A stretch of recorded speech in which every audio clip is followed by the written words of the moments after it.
السلام علیکم ورحمۃ اللہ وبرکاتہ وما توفیقی الا باللہ علیہ توکلت وهو رب العرش العظیم اللہم ارنا الحق حقا وارزقنا اتباعہ وارنا الباطل باطلا وارزقنا اجتنابہ آمین یا رب العالمین۔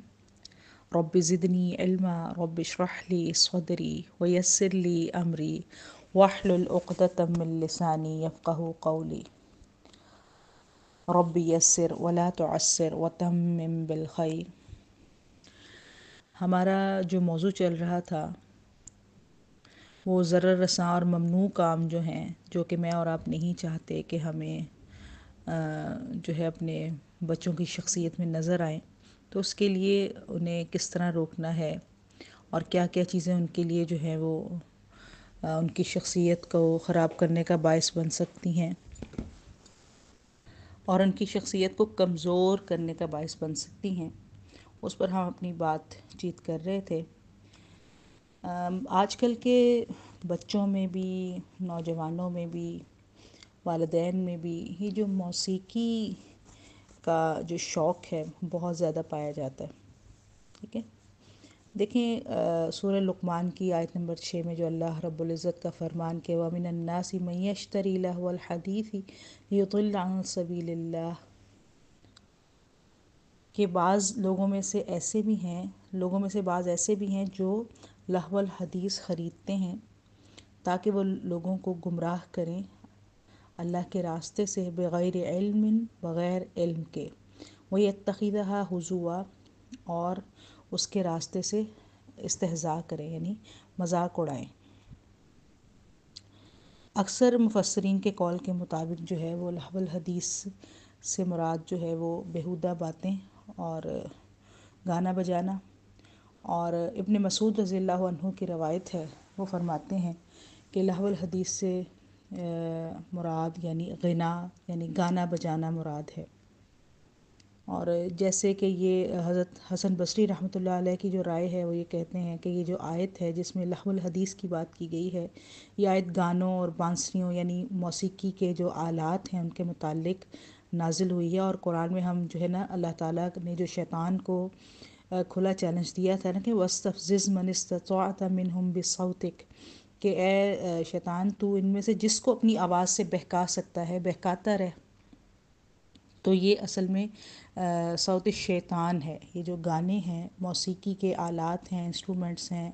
اور میوزیکل انسٹرومنٹس، اور یہ سب چیزیں کیا ہیں؟ یہ شیطان کی آوازیں ہیں، ٹھیک ہے۔ اور یہ بخاری کی حدیث، یہ تو بہت ہی زیادہ مجھے لگتا ہے کہ اس کو پڑھ کے مجھے اور آپ کو روز روشن کی طرح بات عیاں ہو جائے گی، جس میں نبی اکرم صلی اللہ علیہ وآلہ وسلم نے فرمایا کہ لَيَكُونَنَّ مِنْ أُمَّتِي أَقْوَامٌ،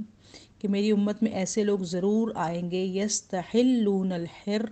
والحریر والخمر والمعازف، کہ جو زنا، ریشم، شراب اور موسیقی کو جائز قرار دیں گے۔ آج کے دور میں یہ برائی اس قدر پھیل چکی ہے کہ اس کا برا ہونا بھی اب جو ہے وہ نظر نہیں آتا، اس کی برائی بھی چھپ چکی ہے، یعنی برائی اتنی پھیل چکی ہے کہ اس کے برے ہونے کا جو ہے اب احساس ہی نہیں ہوتا، ٹھیک ہے۔ تو یہ جو ہے نا یعنی کہ جو معازف کا لفظ ہے، یعنی ہر نغمے اور سروں والی آواز کے اوپر بولا جاتا ہے، یعنی بینڈ باجا ہو گیا، ڈھول ہو گیا، بانسری ہو گئی، ڈگڈگی ہو گئی، طبلہ،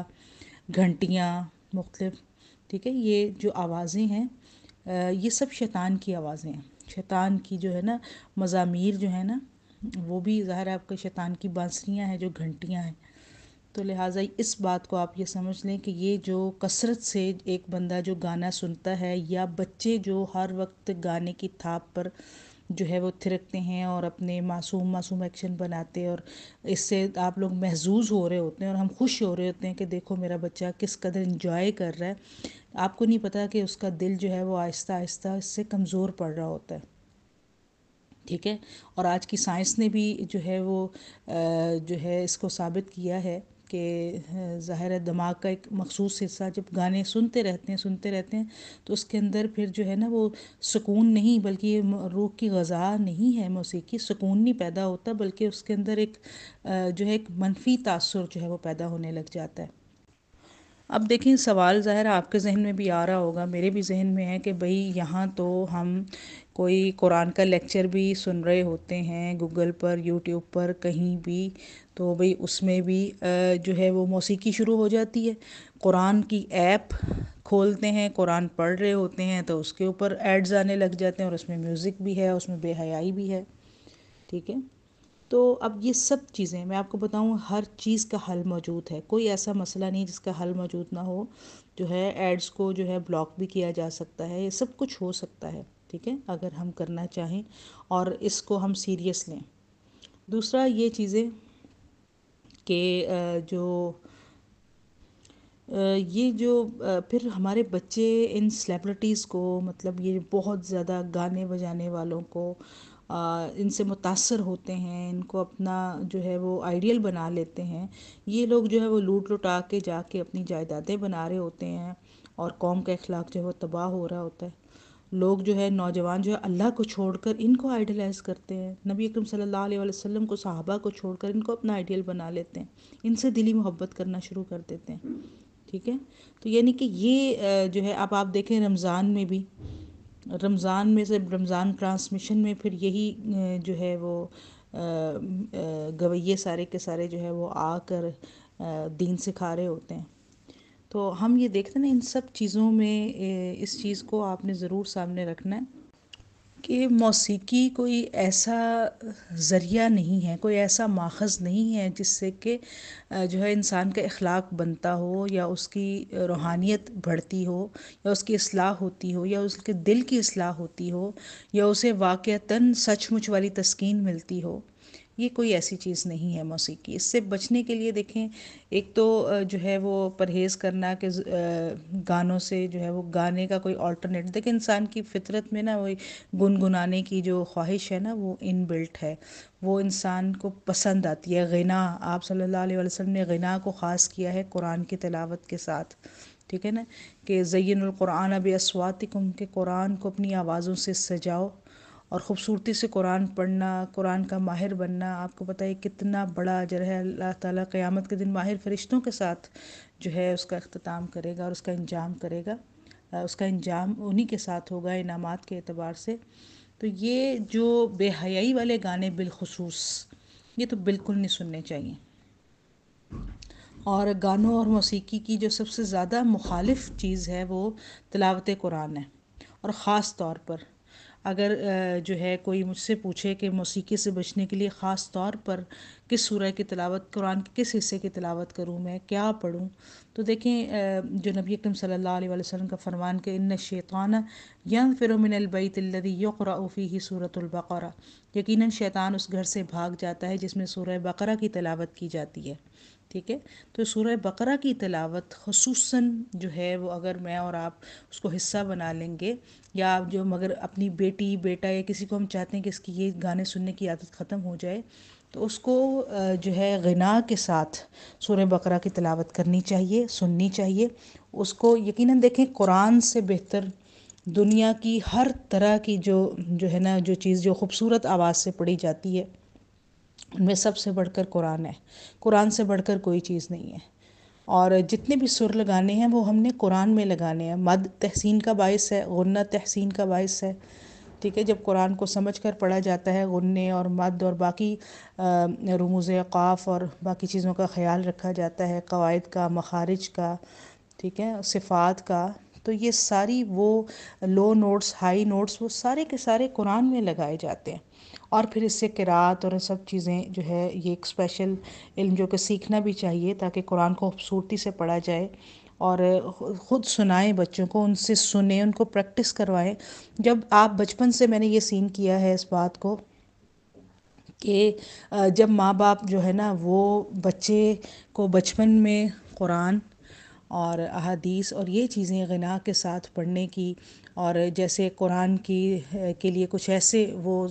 شاعری جو کہ جس میں جو ہے وہ دین کی سربلندی کی بات ہو، تو جب بچے وہ کلام یا کلام اللہ خاص طور پر پڑھنے لگتے ہیں تو ان کا رجحان جو ہے وہ موسیقی کی طرف نہیں آتا۔ موسیقی پھر جو ہے وہ سنتے ہیں تو ان کی طبیعت پر وہ بوجھ محسوس کرتے ہیں، جبکہ قرآن سنتے ہیں تو وہ خوشی محسوس کرتے ہیں، اور یہی انسان کی فطرت ہے۔ ٹھیک ہے، تو اسلامی ترانے پڑھے جا سکتے ہیں، اور خاص طور پر جب ترانوں میں کوئی دعا بھی ہو، ٹھیک ہے، جیسے غزوہ احزاب کے موقع پر نبی اکرم صلی اللہ علیہ وسلم عبداللہ بن رواحہ رضی اللہ عنہ کے اشعار پڑھ رہے تھے، ٹھیک ہے، کہ اللہم لا عیش الا عیش الآخرہ فاغفر للانصار والمہاجرہ، ٹھیک ہے، تو وہ پڑھ رہے تھے نا، تو لہٰذا اگر جو ہے نا آپ کو کہ آپ کا اس سے جذبہ بنے گا، یا جو ہے ایک ماحول بنانے کے لیے جو ہے کوئی ایسا وہ ترانہ جو ہے وہ پڑھا جا سکتا ہے، اس میں کوئی جو ہے شریعت کا نقصان نہیں ہے۔ شریعت کا نقصان یہی ہے کہ جب بے حیائی کے گانے اور جو ہے اس کے ساتھ طرح طرح کا میوزک اور پھر وہ ناچنا اور یہ سب شروع ہو جاتا ہے، تو پھر معاملہ جو ہے وہ خراب ہوتا ہے۔ اب یہاں یہ سوال پیدا ہوتا ہے کہ میں اگر اپنی خوشی کے اظہار کے لیے اپنے بیٹے کی شادی پر، اپنے بھائی کی شادی پر، اپنے چچا کی شادی پر، ماموں کی شادی پر، یا اپنی شادی پر اگر میں نے کوئی خوشی کا گیت گا لیا، تو کیا میں عند اللہ گناہ گار ہو گئی؟ اس بات کو آپ سمجھ لیں۔ دیکھیں، جو عید کا دن ہے نا، عید کا دن،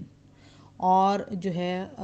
جیسے جب کسی کا نکاح ہو، نکاح کا موقع ہو یا عید کا موقع ہو، تو پھر عورتیں جو ہیں وہ جو ہے خوشی کا گیت گا سکتی ہیں، لیکن اس میں صرف بچیاں ہی ہوں، یہ نہیں کہ مخلوط معاشرہ اب سارے لڑکے اور لڑکیاں اکٹھے ہو گئے ہیں اور پھر ڈھولک کی تھاپ پر جو ہے وہ مخلوط بیٹھ کر جو ہے وہ طرح طرح کے جو ہے انڈین گانے اور وہ سب گایا جا رہا ہے، اور ساتھ جو ہے وہ پھر اس کے بعد جو ہے میوزیکل نائٹ شروع ہو گئی ہے، پھر یہ سارا کام جو ہے نا خراب ہوتا ہے۔ ہاں، البتہ جو ہے وہ دف کا استعمال جو ہے وہاں یہاں اتنی اجازت ہے۔ دف میں آپ کو بتاؤں، یہ وہ جو ہے آلہ ہے بجنے کا جس میں صرف ایک سائٹ ہوتی ہے، اور اس کی آواز میں کوئی بہت زیادہ تھرک اور بہت کچھ نہیں ہوتی، بس ایک ڈھم ڈھم کی ایک آواز ہوتی ہے بس۔ جبکہ ڈھول یا کوئی ایسی چیزیں جس کے اندر وہ سر اور تال اور یہ سب چیزیں جب آ جاتی ہیں، تو یہ پھر وہ آلات موسیقی کی طرف بات چلی جاتی ہے۔ تو لہٰذا عید اور نکاح کے موقع پر، ٹھیک ہے، خوشی کا کوئی گیت کھایا جا سکتا ہے، ٹھیک ہے، آپ جو ہے وہ بچیاں بیٹھ کر اگر کچھ گا بھی لیں تو اس میں کوئی مسئلہ نہیں ہے، لیکن بہرحال جو ہے وہ اس کو پھر ذریعہ نہ بنایا جائے، اس کو یہیں پر سٹاپ لگانا ہے، فل سٹاپ۔ اس سے آگے جانا اور پھر اس سے جو ہے کرتے ہوئے، قیاس کرتے ہوئے بہت ساری اور چیزوں کو حلال کر لینا، قوالی نائٹ ہے جی، میوزیکل نائٹ ہے جی، آج جو ہے وہ جو ہے وہ فلاں رسم ہے، فلاں رسم ہے، مجھے تو بہت ساری رسموں کے اللہ جانتا نام بھی نہیں صحیح سے آتے، تو یہ اب یہ ہے، یہ ہے، یہ ہے، تو اس میں پھر کیا ہے، ہر ایک دن میں جو ہے وہ میوزک کا سین جو ہے وہ لازمی ہے، اور پھر یہ جو ہے غلط بات ہے۔ تو اس لیے نکاح کے موقع پر، چونکہ دیکھیں سارے تو نکاح پر نہیں آتے نا، ہم پورے محلے کو تو ہم نے نہیں بلایا ہوتا، ٹھیک ہے، تو اگر بچیاں جو ہیں وہ کچھ گا لیتی ہیں یا کچھ اس طرح، تو تھوڑا سا ایک ماحول سا بن جاتا ہے، تو یا ہم گھر پر تھوڑی بہت اگر لائٹ بھی لگا لیتے ہیں، فرض کریں صرف اس اعلان کے لیے، کیونکہ نکاح ایک اعلان ہے، تو اعلان کے لیے کہ بھئی ایک عورت کو آنریبل طریقے سے ہم اپنے گھر کی بیٹی بنا رہے ہیں، بہو بنا رہے ہیں، لے کر آ رہے ہیں، تو وہ بھی ایک اعلان کے طور پر اس کو کہا جاتا ہے۔ دف بھی اصل میں اعلان کے طور پر ہی ہے اس میں، ٹھیک ہے، یہ خوشی کا گیت گانا بھی ایک اعلان ہے، اور جو ہے دف بھی ایک اعلان ہے، یا اگر ہم اب لائٹ سے اس کو شو کر دیتے ہیں تو وہ بھی ایک اعلان ہو جاتا ہے، ٹھیک ہے، تاکہ لوگوں کو پتہ چل جائے کہ ان کے گھر میں فلاں بچے کی جو ہے وہ شادی ہو رہی ہے یا ہو چکی ہے، ٹھیک ہے، تو یہ ایک اعلان کرنے کا کام ہے۔ نکاح بھی اور عید کی خوشی منانا بھی اعلان ہے، تو اس لیے ان دنوں میں جو ہے وہ ہمیں پھر بھی کچھ مباح معاملہ مل جاتا ہے۔ پھر آپ تھوڑا سا مزید میں اور آپ غور کریں تو ہمیں جو ہے وہ تصویر بنانے کا، یہ جو سیلفیز بنانا اور ہر موقع کے اپنے ہر لمحے کو محفوظ کرنا، سوٹ بنایا ہے کوئی بھی تو بس اس کے ساتھ ہر چیز، جب تک اس کو کوئی 8 10 20 تصویریں کھینچ نہیں لینی، اس کے ساتھ چیزوں کو آن نہیں کر لینا یا اس کو سوشل میڈیا پہ لگا نہیں لینا، تو بچوں کو چین نہیں پڑ رہا ہوتا، تو اس چیز سے ضرور جو ہے نا وہ بچوں کو بچانا۔ دیکھیں، ایک تو ہوتی ہے تصویر، مطلب کہ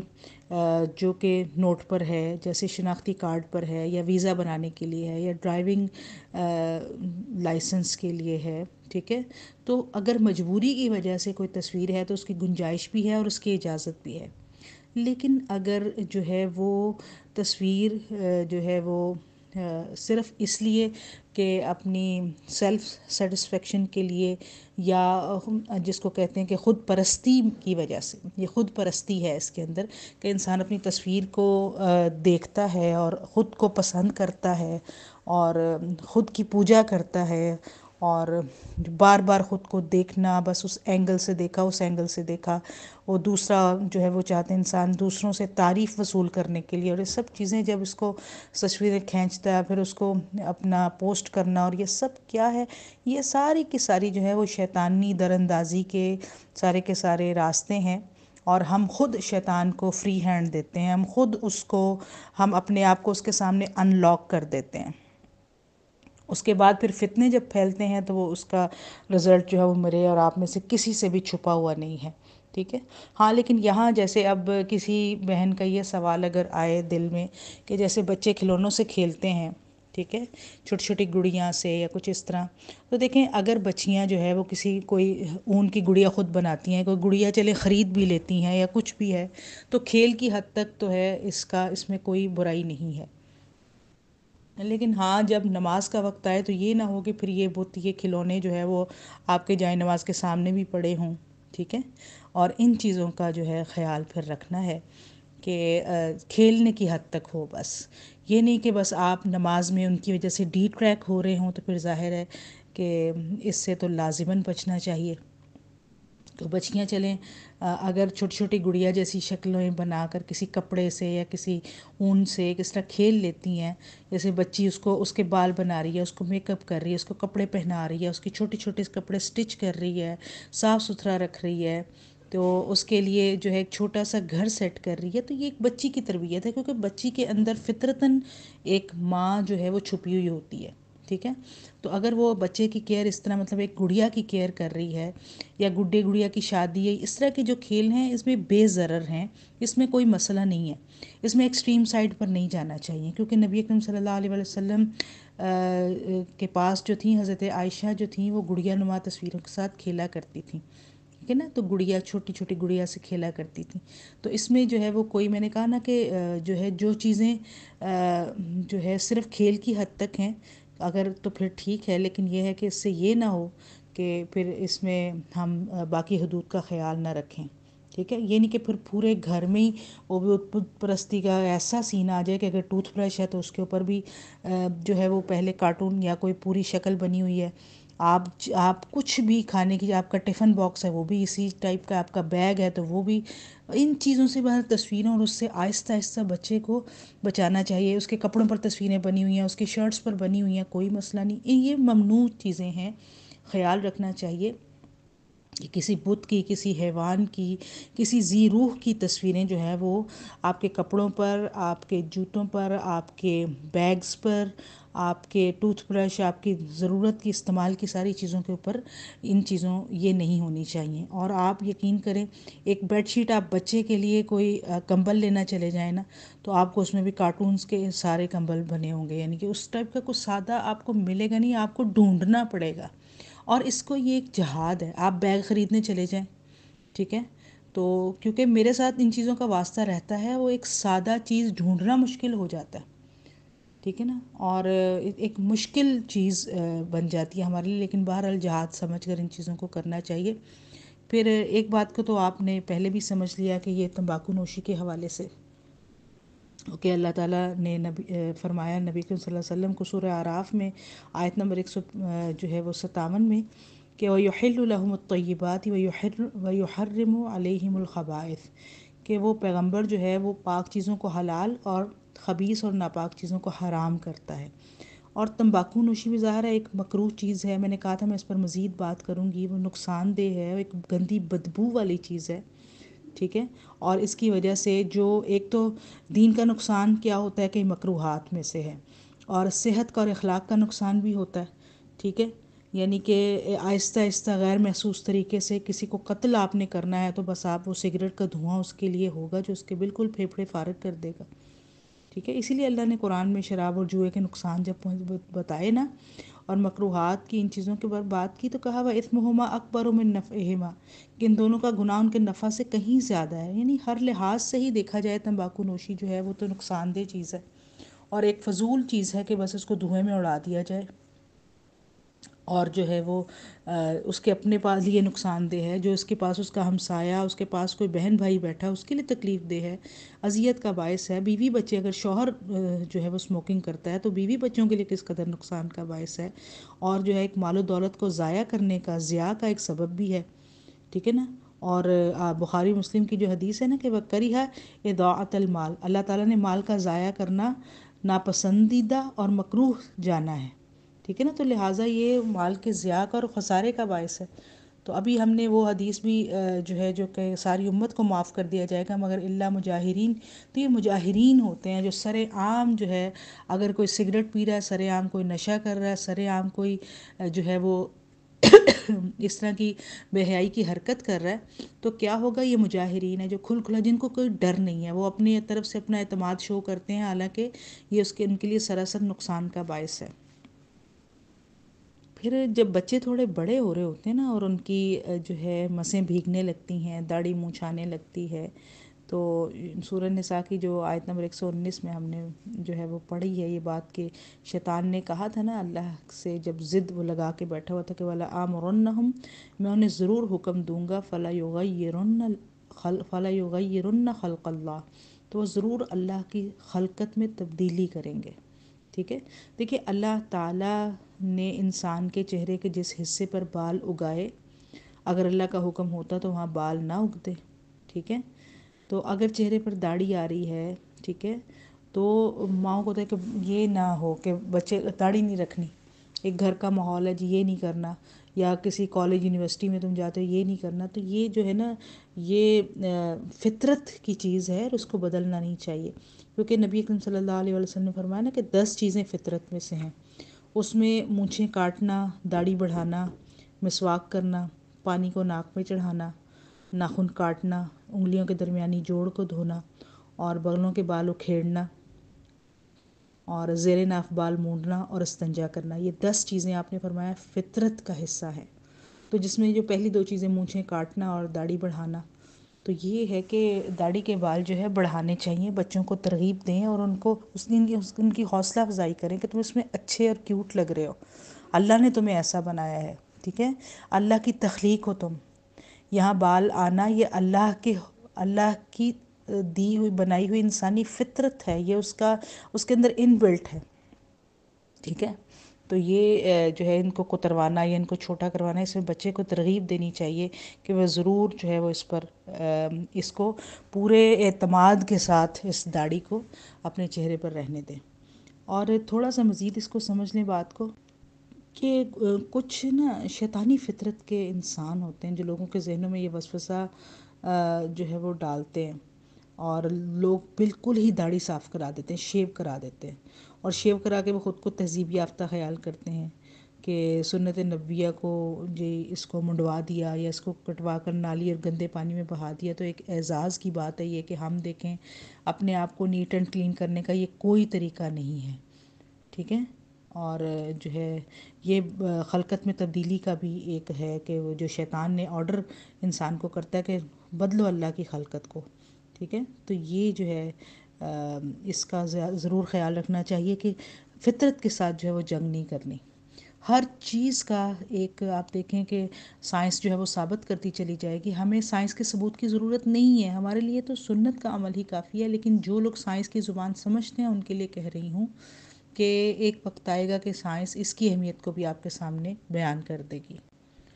ایک ممنوع معاملہ جو ہے وہ ضرور ماؤں کو یہ پتہ ہونا چاہیے کہ اسلام میں جو ہے وہ اس طرح کی منصوبہ بندی کی اجازت نہیں ہے کہ انسان جو ہے وہ مال کی کمی کے ڈر سے جو ہے وہ اولاد کو دنیا میں نہ آنے دے، ٹھیک ہے۔ دیکھیں جب آدمی فوت ہو جاتا ہے نا، نبی کریم صلی اللہ علیہ وسلم نے فرمایا کہ 3 چیزیں ایسی ہیں جن کا اذا مات الانسان انقطع عمله الا من 3، کہ جب آدمی فوت ہو جاتا ہے تو اس کے تمام اعمال کا سلسلہ کٹ جاتا ہے سوائے 3 چیزوں کے جس کا فائدہ برابر چلتا رہتا ہے. صدقۃ جاریہ، ایک چیز صدقہ جاریہ، او علم ینتفع بہ، یا ایک ایسا علم جس سے نفع حاصل کیا جاتا ہو، او ولد صالح یدعو لہ، یا کوئی نیک اولاد جو اس کے لیے دعا کرتی ہو. دیکھیں اب ظاہر ہے موت کے بعد جو ہے وہ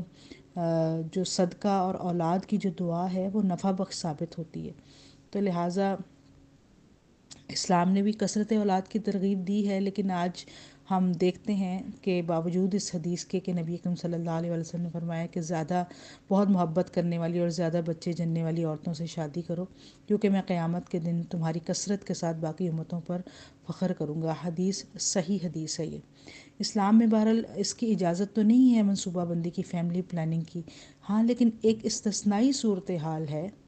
ٹھیک ہے، کہ جو ہے بچے کی زندگی کا خطرہ پیدا ہو جائے یا ماں کو زندگی کا خطرہ پیدا ہو جائے یا اس کے صحت کے مسائل ہوں تو اور بات ہے، یہ استثنائی صورتحال ہے. البتہ یہ جو عذر ہے کہ مال کی قلت ہے، خرچہ کون پورا کرے گا، ٹھیک ہے، صحت ٹھیک ہے، باپ بھی ٹھیک ہے، ماں بھی ٹھیک ہے، لیکن رونا کس چیز کا ہے، خرچہ کہاں سے پورا ہوگا. تو ان بہانوں کو اگر سبب بنا کر منصوبہ بندی کی تو یہ منصوبہ بندی حرام ہے. ہاں لیکن کسی اور عذر سے، جو اس سبب کے علاوہ کوئی اور شرعی عذر ہو جس میں ماں اور بچے کی صحت ہو، ٹھیک ہے، یا تربیت اولاد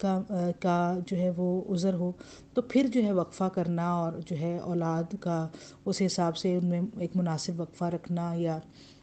جو آپ نے یعنی بچوں کی اس میں رکھنا کہ اتنے بچے کافی ہیں، اور یہ اور بات ہے. لیکن جس میں یہ کہ بھئی کھائیں گے کہاں سے، ٹھیک ہے، تو یہ جو ہے اللہ تعالیٰ نے اس عذر کو پسند نہیں کیا کہ وَلَا تَقْتُلُوا أَوْلَادَكُمْ خَشْيَةَ إِمْلَاقٍ، اپنی اولاد کو مفلسی کے ڈر سے قتل نہ کرو. نَحْنُ نَرْزُقُهُمْ وَإِيَّاكُمْ، کیونکہ رزق تو اللہ کے ذمے ہے، ان کو بھی اللہ ہی رزق دیتے ہیں، اللہ فرماتے ہیں اور تمہیں بھی ہم ہی رزق دیتے ہیں. ان قتلہم کان خطأ کبیرہ، کچھ شک نہیں کہ ان کا قتل کرنا ایک کبیرہ گناہ ہے، ٹھیک ہے. تو کبیرہ گناہ جو ہے، کیونکہ اس دشمنان اسلام کی تو یہ پوری طرح کوشش ہے کہ مسلمانوں کی آبادی کم ہو جائے، اور اپنے ملک میں وہ چاہتے ہیں کہ ان کی آبادیاں بڑھ جائیں تاکہ مسلمانوں پر ان کی فوقیت ہو، مسلمانوں کو وہ ذلیل و رسوا کر سکیں، ٹھیک ہے. تو لہٰذا خاندانی منصوبہ بندی کی، آپ کو پتہ ہے یہ گولیاں حمل ضائع کرنے کی یا حمل روکنے کی گولیاں مفت دیتے ہیں، جتنی چاہیں لے لیں، ٹھیک ہے. اور ویسے آپ کو جو ہے وہ سر درد کی دوا بھی جو ہے آپ کو پتہ ہے کتنی مہنگی ملتی ہے. تو جو ہے نا اپنی یہ جو ان کی صورتحال ہے، ان کی سازشیں ہمارے سامنے ہونی چاہیے، اور یہ ایک بالکل ممنوع کام ہے. ماؤں کو اس بارے میں مکمل طور پر اویئرنیس ہونی چاہیے کہ وہ اپنی صحت کا، بچے کی صحت کا خیال بھی رکھیں، تربیت کا بھی اور اصلاح کا بھی بیڑا اٹھا کر رکھیں. اور یہ ہے کہ صحت مند اولاد اور نیک اولاد اور صالح اولاد اور نیک نفوس معاشرے میں بڑھانے کے لیے اس کو ایک جہاد کے طور پر لیں، ٹھیک ہے. یہ ہمارے عورتوں کا جہاد ہے بہت بڑا، نیک نفوس کو دنیا میں لے کر آنا، ان کی ذمہ داری لینا، ان کو پالنا پوسنا پرورش کرنا، مفید افراد بنانا، اور معاشرے کے جو ہے وہ معاشرے کی اصلاح کی وجہ بنانا، سبب بنانا. تو اللہ تعالیٰ کرے کہ میں اور آپ جو ہے وہ اپنے نیک مقاصد میں کامیاب ہو سکیں. تو انشاءاللہ جو ہمارا جو ہے وہ اگلا ٹاپک جو ہے کہ ہم نے کس بات پر بچوں کو انعام دینا ہے، کس بات پر سزا دینی ہے، تو اس حوالے سے انشاءاللہ تھوڑی مزید بات اگلے لیکچرز میں ہوگی. تو دعا کر لیتے ہیں. سبحانک اللہم و بحمدک نشہد ان لا الہ الا انت نستغفرک و نتوب الیک. السلام علیکم ورحمۃ اللہ وبرکاتہ.